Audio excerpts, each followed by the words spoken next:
जो स्टडी है ना शुरू ही तब होगी, हकीकत बात है। आप पीएचडी कर लें, आप जिस दिन काम में आएंगे ना, और जब आप आके काम करना शुरू करेंगे और आप चीज़ों को स्टडी करेंगे कि भाई इसमें तो ये बेहतरी आ सकती है। अस्सलाम वालेकुम एयर पाकिस्तान। अभी मैं बैठा हूँ डायरेक्टर खुर्शीद फ़ैन ज़ीशान साहब के साथ। आज मेरे टॉपिक एक माइंड में आया तो मैंने सोचा कि हम लोग इनसे बात करते हैं। बड़ी एक्सपर्टीज़ हैं इनकी इस बात में कि बहुत सारे लोग जब कारोबार करते हैं, जब उनकी नई नस्ल आती है, कारोबार को अपने टेक ओवर करती है, अपने हैंड करती है, तो उस वजह से कारोबार या तो डोल जाता है या कारोबार बहुत अच्छा हो जाता है। तो इसके अंदर हम लोग इसके बात करेंगे कि इसकी वजह क्या है, क्यों कारोबार हमारा जो ट्रैक से उतर जाता है, क्या क्या हम लोग खामियां करते हैं, ख़ास तौर पे पेरेंट्स क्या खामियां करते हैं कि अपने बच्चों को उस कारोबार के जब हैंड ओवर करते हैं कि सही नहीं कर पाते, या बच्चे फिर क्या क्या गलतियां आगे करते हैं कि ख़ास तौर पे जो नस्लों वाला कारोबार होता है वो अक्सर औक़ात ख़राब या तबाह होने की शक्ल क्यों अख्तियार करता है। सर कैसे आप? ठीक ठाक हैं? अल्हम्दुलिल्लाह, कैसे? अल्हम्दुलिल्लाह। अच्छा, मुझे बताइए कि जब भी हम लोग कारोबार, एक कंपनी है, जब आगे से उनकी नई नस्ल आती है, जब उसे वो अपने हैंड ओवर करती है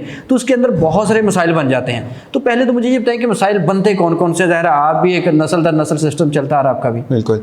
हम अगर इसको एज ए स्टूडेंट देखें ना, जैसे फॉर एग्जांपल अभी मुझे भी अराउंड 2 years हो गए हैं एक्टिवली ना बिजनेस में पार्ट लेते हुए, तो इसको मोर और लेस हम लोगों ने एज ए थीसिस ही ना बेसिकली अप्रोच किया कि क्या चैलेंजेस आ सकते हैं। कुछ तो वो चैलेंजेस है जो हम लोगों ने फेस किए हैं, मतलब इन जनरल ऑब्वियसली जहाँ पे भी आपने अगर अपनी जगह बनानी है मैनेजमेंट वाले एंड से, तो आपको कुछ देखना पड़ता है खुद से कि मैं कहाँ पे फिट आ सकता हूँ। और उसमें पॉइंट्स कुछ इस तरह के कि हम लोगों ने इसको आउट ऑफ क्यूरियोसिटी ना अक्रॉस अदर फर्म्स भी स्टडी करने की कोशिश की है, क्योंकि हमारी जो भी मैनेजमेंट है वो on A younger and he हम लोगों ने हायर किया है ज़्यादा। तो अभी आप यही बताना चाह रहे हैं कि जो हम लोग किताबों के अंदर पढ़ते हैं वो प्रैक्टिकल में नहीं होता? हम कह सकते हैं टू सम एक्सटेंट, हम कह सकते हैं, इंटायरली नहीं कह सकते। इसमें मैं थोड़ा सा आपको अपना पॉइंट ऑफ व्यू बताता हूँ पहले कि ये जो आपने मेरे से क्वेश्चन किया है ना, उसको हम अभी इस डिस्कशन के अंदर ना मल्टीपल एंगल से देखते हैं। कि एक तो अगर हम बात करें ना कि जो ट्रांसफरेबिलिटी एक टर्म यूज़ होती है बेसिकली बिजनेस के अंदर, वो ये होती है कि आप लोग ऑपरेशंस कितने स्मूथली हैंड ओवर कर सकते हैं। हम उसके बारे में बेसिकली एक जनरल डिस्कशन करते हैं, जिसके अंदर आपको मैं मोर और लेस जो मुझे आइडिया है कि क्या प्रॉब्लम आ सकती है, क्या बॉटलनेक्स आ सकते हैं, एक चेंज जो ट्रांजिशन आ रहा होता है बिजनेस के अंदर, उसमें ट्रांसफरेबिलिटी आप इस तरह से कह सकते हैं कि एक रनिंग बिजनेस है ऑलरेडी और वो बेहतरीन चल रहा है, उसकी मैनेजमेंट एक है जो चीज़ों को हैंडल कर रही है, लेकिन वो मैनेजमेंट में भी रिटायर होने के करीब आ गए हैं या ओल्ड हो चुकी हैं, वो चाहते हैं कि अब हम रिटायर हो जाएं और अब कोई करे। तो हमने एज ए टीम में, हमारे पास जो अपनी टीम है अराउंड 15-16 लड़कों की, और वो यंग ही हैं, यानी लेट 20s तक हैं सारे, उससे ओल्डर नहीं है जो अभी वाली करंट टीम है हमारी, जो मैनेजमेंट को देख रही है, प्रोडक्शन प्लानिंग को देख रही है, और इवन डिस्पैचेस तो कोई कस्टमर सर्विस को देख रही है, सोशल मीडिया को देख रही है, और इंटरनली जो हम डिज़ाइनिंग करते हैं, R&D भी करते हैं, उसके अंदर भी मोर यही है जो हमारा एज ग्रुप है।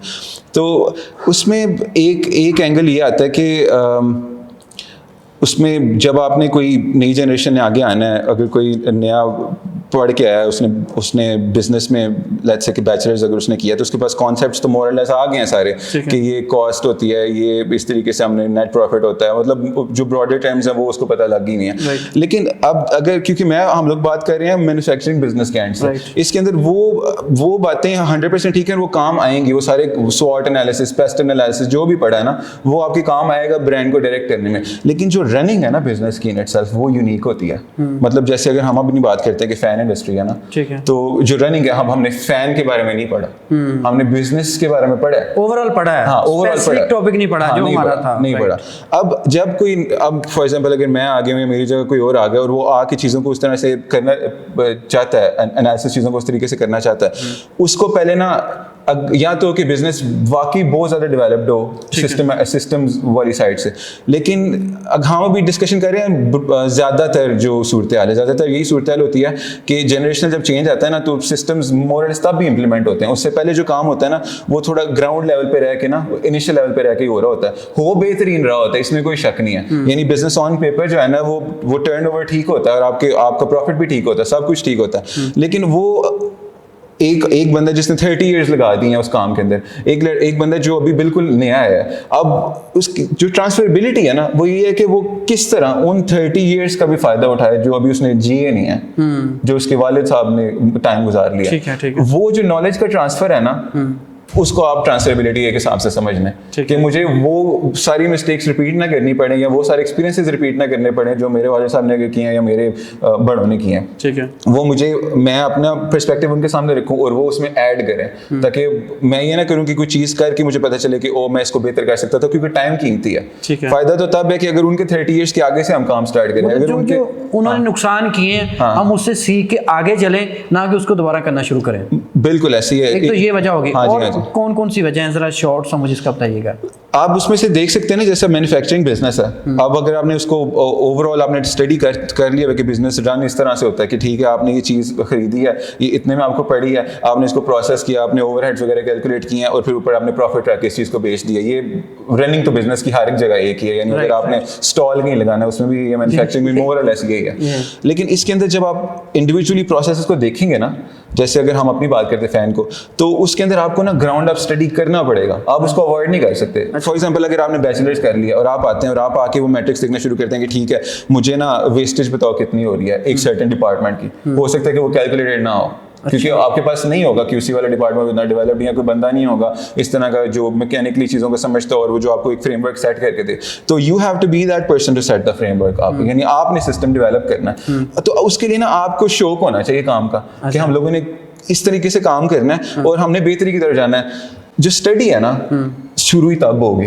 हकीकत बात है। आप PhD कर लें, आप जिस दिन काम में आएंगे ना और जब आप आके काम करना शुरू करेंगे और आप चीज़ों को स्टडी करेंगे कि भाई इसमें तो ये बेहतरी आ सकती है, आप AI की हेल्प लेंगे, आप क्लाउड से पूछेंगे, ChatGPT से पूछेंगे कि क्या बड़ी बिजनेसेस किस तरह करते हैं, तो तब आपका दिमाग सही तरीके से खुलना शुरू होगा। उस पॉइंट पे आके आपको आपकी डिग्री बहुत वर्थलेस लगेगी टू सम एक्सटेंट। आपको लगेगा कि यार ये जो पढ़ा था वो तो ठीक है, मतलब समझ आ गई, उसने हेल्प की है, उसने मुझे इन अ वे मेरी स्पीकिंग बेहतर हो गई है, मेरा ओवरऑल मतलब वो सेल्फ एस्टीम कॉन्फिडेंस आ गया। राइट। लेकिन जो एक्चुअल चीजें हैं ना वो आपकी तब शुरू होनी है जब आपने वाकई इंटरेस्ट लेना कि अब हम इसको किस तरीके से। तो आप कहते हैं कि जब एक पेरेंट का बिजनेस है उसे हम लोग यहाँ से आगे शुरू करें, फिर हम लोग चलते जाएं आगे। आप जिस तरह एक लेबर का बंदा आगे सीखता है या करता है, उस तरह हमें यहाँ से अप्रोच यही होनी चाहिए, ग्राफ हमारा ऊपर जाना चाहिए। अप्रोच बिल्कुल यही होनी चाहिए। उसमें यह है कि जब तक आपने हर एक चीज़ को उतना नहीं समझना जितनी आपकी, मैं ज़रूरी नहीं है कि आप एक्सपर्ट हो हर एक चीज़ के अंदर। अगर मशीनिंग सेक्टर है, हमारे पास मशीनिंग डिपार्टमेंट होता है जिसमें हम लोग कास्टिंग वगैरह का मशीन करते हैं, ज़रूरी नहीं है कि आपको G कोड M कोड आपको उसके मतलब उसकी मेंटेनेंस का A to Z पता हो, लेकिन आपको इतना पता होना चाहिए कि आप जब हायरिंग करो ना तो आप उनको पूछ सको एटलीस्ट कि यार ये किस तरीके से चेक करोगे कि अगर ये CNC में हम लोगों ने मशीन किया है अपनी, फॉर एग्जांपल फैन की हाउसिंग को मशीन किया है, तो आप कैसे चेक करोगे कि ये हमारे स्टैंडर्ड्स के मुताबिक है, इसका बेयरिंग साइज एक्यूरेट है, ये जब जुड़ेगी तो पंखा टेढ़ा नहीं चलेगा। ये वो चीज़ें हैं जब आप आओगे काम में तो आपको पता चलेगी। ये ना यूनिक होंगी, हर बिजनेस के हिसाब से यूनिक होंगे। हम अपने हिसाब से मैं पूछता हूँ कि एक नया बंदा आता है बिजनेस में, लाइक आपने टेक ओवर किया, या तो आप क्या क्या नई चेंजेस करेंगे, या नया बंदा क्या क्या नई डेवलपमेंट या कैसे हेल्प ले सकता है अपने बिजनेस को इम्प्रूव करने में? अगर मेरे से कोई बंदा ये पूछे ना तो मैं हमेशा दो तरह से, तो आगे जीरो से सीखना है। बिल्कुल, उसमें आप इस तरह से कर सकते हैं। एक तो वो है जो आपने अभी तक नॉलेज गेन कर लिया है कि बिजनेस ऑन पेपर ये चीज़ें ठीक हो ना, ये नंबर्स ठीक हो, जिसका मतलब है कि हम काम कर रहे हैं सही तरह। आप अकाउंटिंग एंड से उसको देख सकते हैं पहले, वो तो आपको मोर और लेस अकाउंटिंग ठीक ही होती है, यानी खाता चल ही रहा होता है किसी ना किसी तरह। अगर आप उसको पहले हाथ डालते हैं, अगर आप उसको एक्सेल पे ले जाते हैं फॉर एग्जांपल, आपके सामने वो चीज़ें आने लग पड़ती है तो आपको ना ट्रेंड नजर आने लग पड़ेगा। एक तो सिस्टम आपका मोर और लेस वहाँ पे इंप्लीमेंट हो गया कि आपको सेल नजर आ रही है, आपको आपकी जो कॉस्ट है वो नजर आ रही है, तो आप वहाँ से चलाना लग पड़े। दूसरी बात यह है जो बिजनेस की मैन्युफैक्चरिंग है ना, उसके अंदर से जो आपने माइनर करके चीज़ों को देखना है।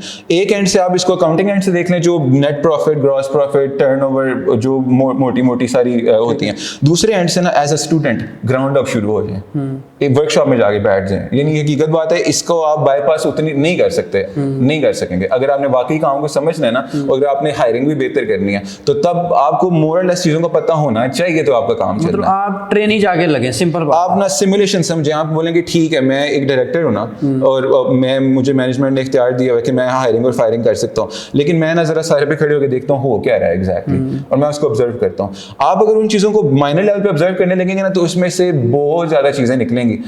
जो आप ना करेक्ट करवाएंगे। जब वो करेक्ट करवानी शुरू करेंगे ना, तो आप फिर जब एक्सेल की शीट को देखेंगे ना, तो over the course of 6 months फर्क आने उधर लग पड़ेगा। अच्छा। मतलब यानी मोर और लेस ऐसे होगा, अगर आपने कॉस्ट कंट्रोल करने लग पड़े हैं किसी एक जगह पे, और आप देख रहे हैं कि हम लोगों ने पंखा इतने में बना सेट किया है, और यानी जो कॉस्ट है उसकी, और इतने में हम लोगों ने बेचा है, तो अगर आप वेस्टेज वर्कशॉप में खड़े होकर काम कर लेते हैं कि आपने टूलिंग हमारे स्टैंडर्ड्स के मुताबिक करनी है, ज़्यादा गलत पंखे पैक नहीं हो रहे, आपके लॉसेस कंट्रोल हो गए, तो डेफिनेटली फाइनेंशियल आएगा उस पे इम्पैक्ट। तो दोनों एंगल से देखना जरूरी है। एक एंगल है जो थोड़ा सिस्टमैटिक है, जिसके अंदर आप उसको नंबर्स की टर्म्स में देख रहे हैं, एक वो है जो फिजिकल एस्पेक्ट है कि आप टाइम दें उधर, फिर आहिस्ता आहिस्ता करके ना जब आपको चीज़ों का पता लगने लग पड़ेगा ना, तो तब आपको पता चलेगा कि कौन सा बंदा हमारे साथ चल सकता है लॉन्ग टर्म, कौन सा बंदा हमें रिप्लेस करना चाहिए। अभी मैं एक और चीज़ ऐड करता हूँ कि एक बंदा जब नया बिजनेस में आता है, उसका बेटा ही किसी बंदे का आ रहा है, तो क्या वो अगर पढ़ा लिखा आ रहा है वो सही है, या कोई अनपढ़ जिसने कोई डिग्री नहीं की वो आ रहा है, तो क्या इसमें भी बिजनेस लॉसेस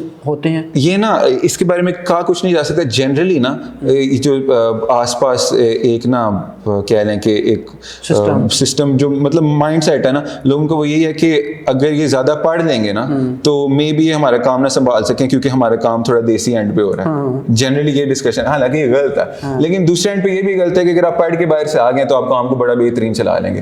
जो स्टेप्स मैंने आपको बताया ना, ये चेंज हो सकते हैं। मतलब दिलचस्पी लेना प्रायोरिटी है, बंदा पढ़ा लिखा है नहीं पढ़ा लिखा, ये मैटर करता है। ये मैटर करता है, और मैटर करता है कि आप मतलब टाइम उसको एक चीज को दे रहे हो, उसके अंदर what is it in it for you, what is in it for you basically, यानी आप उसमें से क्या निकाल रहे हो, आपको क्या चीज खुशी दे रही है, आपको नंबर्स खुशी दे रहे हैं, या ये चीज आपको खुशी दे रही है कि मैं तो मैनेजमेंट को स्ट्रांग कर रहा हूँ। यानी उसमें से कोई ना कोई सेल्फ ग्रेटिफिकेशन निकलनी चाहिए, ताकि बंदा ना अगले दिन भी काम पे आ सके। ये ना हो कि एक दिन एनर्जी सारी डिप्लीट कर दे, बोले कि ठीक है ये तो काम सही होगा, और अगले दिन बंदे की एनर्जी डेड हो।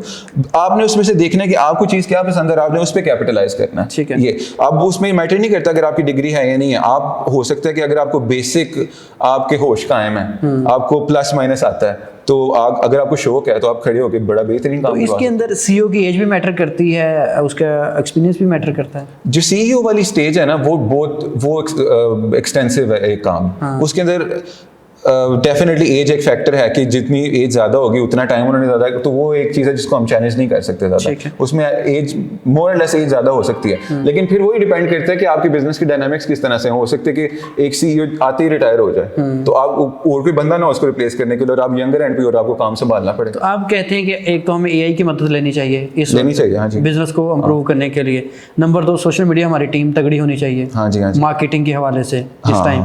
तो इसके अलावा फिर चेक इन बैलेंस हमारा होना चाहिए, फिर सारा सिस्टम हमारा डिजिटल कंप्यूटर पे होना चाहिए। हाँ जी, जिसमें हमारे पास एंटरप्राइज रिसोर्स प्लानिंग सॉफ्टवेयर्स होते हैं, जैसे अब काफ़ी ज़्यादा हैं। ओडू है एक, सैप है। सैप तो चलो बहुत बड़े लेवल पे है, ओडू भी मोर लेस उसी लेवल पे है, लेकिन ये वो सॉफ्टवेयर हैं जो जब आप सॉफ्टवेयर खोलते हैं ना, तो आप उसके अंदर से चीज़ें पूरी करनी शुरू कर देते हैं कि यार मैंने इसको सिस्टमाइज अगर करना है तो ये इनकी रिक्वायरमेंट्स हैं, यानी इनको बॉम्ब्स पूरी चाहिए कि आपके पंखे में मटेरियल कितना लग रहा है, कॉपर कितनी इस्तेमाल हो रही है। तो जब आप वो चीज़ें फुल करने लगते हैं ना, तो आपको वो रिवर्स होने लग पड़ता है काम। आप कहते हो यार वाकई इसमें तो ये भी लिखा हुआ है कि ये चीज़ भी मिस नहीं होता कि मैं कॉस्ट एक्यूरेट कैलकुलेट हो। तो बंदा फिर ना ग्राउंड अप शुरू करता है। सिस्टम को इंप्लीमेंट करने के लिए ना आपको इंफ्रास्ट्रक्चर छेड़ना पड़ता है। यही सबसे बड़ी अच्छी बात है कि आपने अगर सिस्टम इंप्लीमेंट करना है, वो कहता है कि इसमें डालो बॉम्ब पंखे की सारी सॉरी, तो ना उसके अंदर आप फिर बैठोगे, किसी आप मैकेनिकल का एक बंदा साथ रखेगा, उसको बोलोगे खोलो पंखे को, इसकी कास्टिंग का वजन लेते हैं बिफोर टूलिंग आफ्टर टूलिंग, वो डालोगे उसके अंदर कि इतना मार्जिन इसके अंदर से स्क्रैप निकल जाना है। फिर आप कॉपर का वेट निकालोगे, फिर आप स्टेटर का वेट निकालोगे, मल्टीपल आप चीजें देखोगे सिर्फ उस चीज को फिल करने के लिए कि यार मैंने सॉफ्टवेयर करना है, लेकिन फिर आपका ध्यान और चीजों की तरफ जाने लग पड़ेगा। तो वो मोर लेस सारा ना एक वेब बनता है। चिकन एंड एग वाली सूरत हाल है कि मुर्गी है अंडा है, पहले वो वाली सूरत हाल होती है, आपको ना पैरेलल चलाना पड़ता है काम। तो ये सिस्टम भी हमारा ये ना हो कि अगर सिस्टम की बुनियादें छेड़े तो सिस्टम भी हमारा गिर जाए एक बार। हाँ जी, आप बुनियादें ना बारी करके छेड़ें, समझने लगे पहले काम को कि इसके अंदर ये पार्ट्स आते हैं, और उसके साथ फिर आप बाइंग बेहतर करेंगे। आपको जब ट्रेंड नजर आने लग पड़ेगा कि यार चलो ठीक है मैं वर्कशॉप में नीचे खड़ा हूँ ना, हमारी कैपेसिटी अभी फिलहाल 100 पंखे की है, डिमांड जो है वो हमारी बेहतर हो रही है, तो मे बी मैं 2 और बंदे ऐड करूँ तो काम बेहतर हो सकता है, या अगर जो बंदे हैं उनको मैं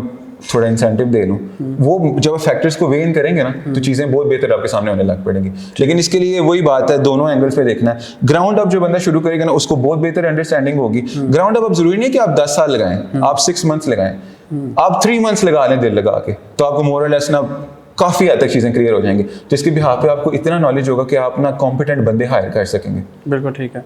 तो इसके लिए बंदे भी कॉम्पिटेंट हायर करना ज़रूरी है। वरना हम एनालिसिस ही नहीं, बिजनेस हमारा अगर एनालिसिस बंदा नहीं सही हायर करेंगे तो सिस्टम फ्लॉप हो जाएगा। डेफिनेटली, यानी एक एंड लेबर वाला भी तो है जहाँ पे आके काफ़ी ज़्यादा बॉटलनेक्स ऑर्गेनाइजेशंस में बन जाते हैं कि लेबर जो है वो पुराने तरीके से काम करने की आदी होती है, और जब आप उनके ऊपर एक नए वो कर देते हैं रूल्स तो वो कहते हैं हमने नहीं करना। हाँ, वो उधर आ जाती है प्रॉब्लम। अच्छा, जाते जाते कोई मैसेज सर देना चाहेंगे जो अभी नए लोग बिजनेस में आना चाह रहे हैं? वो इसी तरीके से कि आपको आपकी प्रोडक्ट का पता होना चाहिए, आपको अपनी कस्टमर बेस का पता होना चाहिए जिस तरफ आपने जाना है, और रिस्क तो इन्वॉल्व है, उसमें कोई शक नहीं है, लेकिन आप रिस्क को ना काफ़ी हद तक ना through other people's wisdom minimise कर सकते हैं। आप मशवरा करें हर पॉइंट के ऊपर, मशवरा करें उन लोगों से जिन लोगों ने पहले काम किया, जो आपको लगता है कि आपको ऑनेस्ट मशवरा देंगे, उनसे चीज़ें डिस्कस करें, उनको बोलें कि जब आप पोजीशन में हमारी थे तो आपने क्या काम किया था।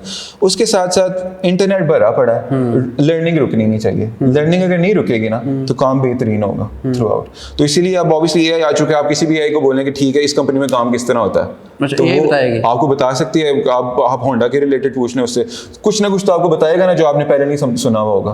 तो आप उसको अगर अपनी ऑर्गेनाइजेशन में इंप्लीमेंट कर लेते हैं, या अगर आपकी इतनी रहनुमाई हो जाती है कि यार वो इस लेवल पे काम करें तो हम इसका आधा ही करें तो हमारा काम निकल आता है, तो डेफिनेटली आपको परमिएबल होना पड़ता है नॉलेज की टर्म्स में। आप उस तरह नहीं काम कर सकते कि मुझे सारा कुछ पता है। आपको हर दिन कुछ नया पता लगेगा, और अगर आपको वाकई ग्रो करना है तो आपको उसकी ना हंगर भी होनी चाहिए कि यार अब 1 साल गुजर चुके, कोई मशीनरी नहीं है, कोई प्रोसेस हम चेंज कर सकें जिससे मतलब हम ऑटोमेट चीज़ें कर सकें। वो चीज़ें सारी साथ साथ चलेंगी, लेकिन आपको उसको अपनाना पड़ेगा। आप उसको अपनाओगे तो आपका काम सही तरीके से चलेगा। थैंक यू सो मच जी। अभी एक माइंड में मेरे सवाल आ रहा था जो सर से हमने डिटेल में डिस्कस किया, इंशाल्लाह मैं इनको जल्द अपने पॉडकास्ट के अंदर भी लेके आऊँगा। फिर हम लोग लंबी चौड़ी बात करेंगे लेबर के हवाले से, मशीन के हवाले से, फिर एआई के हवाले से, ख़ास तौर पे फिर हमारी मैनेजमेंट के हवाले से, अकाउंट के हवाले से, फिर इसके अलावा जितने और भी मामला मार्केटिंग के हवाले से आते हैं, फिर हम लोग डिटेल में डिस्कस करेंगे। तो मुझे उम्मीद है कि ये वीडियो आपको पसंद आई होगी, शेयर भी कीजिएगा। अल्लाह हाफ़िज़।